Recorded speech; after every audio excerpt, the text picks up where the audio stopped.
В Минтруда и соцполитике ответственный день. Проблема задержки выплат на детей до 7 лет разбирается с участием исполняющего обязанности главы республики. График работы у Владислава Хавалыга плотный. По ходу докладов, на которые отведено не более 5 минут, глава региона задает уточняющие вопросы. На обратной связи более десятка кажунов и кызыл. Заявление представлять, нужно проверять на комплектность, там, на наличие всех документов. Можно было через неделю организовывать, так сказать, да, уже подачу, то есть направление запросов. Почему это не было сделано, а вы ждали целый месяц, да? После этого только после майских праздников, через 1,5 месяца, да, начали шевелиться. Почему заявление не стали подаваться в первое время? Потому что программное обеспечение автоматизированной информационной системы республики нет. У проблемы два аспекта – технический и кадровый. По словам замминистра труда Чечены Дудуб, для обработки одного заявления приходится отправлять в разные инстанции более 30 запросов. Вся эта колоссальная работа выполняется вручную. Срок лицензии на ранее используемую программу истек. На днях Минтруд провел торги по приобретению другой автоматизированной системы. В данное время накал именно потому, что идет ручная работа, обработка всех документов населения. А можно уточнить сроки и цена вопроса?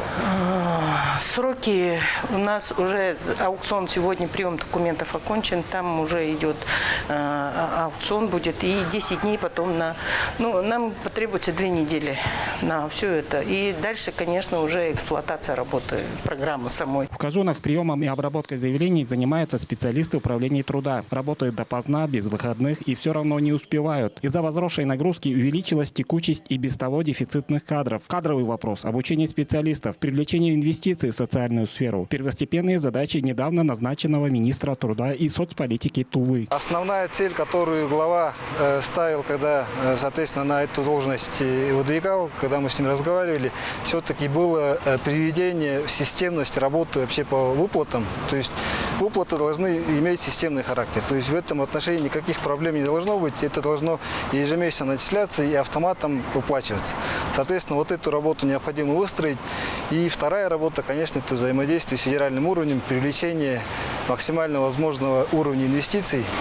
В этом отношении сейчас собираю все проблемные материалы и планирую на следующей неделе первый свой выезд в командировку в Москву для, соответственно, постановки данных задач на уровне Минтруда России. Социальная сфера очень сложная, однако это не должно быть оправданием. Народ ждет, помощь не доходит до адресатов. Надеюсь, работа ведомства перезагрузится, отметил исполняющий обязанности главы Тувы Владислав Хавалыг по итогам совещания. Своевременность выплаты детских пособий от 3 до 7 лет руководителям региона взят под личный контроль. Владислав Хавалыг также обозначил для всех новый принцип работы. Если есть трудности, значит надо честно об этом говорить и информировать общество. Мадр Сандан, Владимир Сюртук, Кузел Сарыксерен, Тува 24.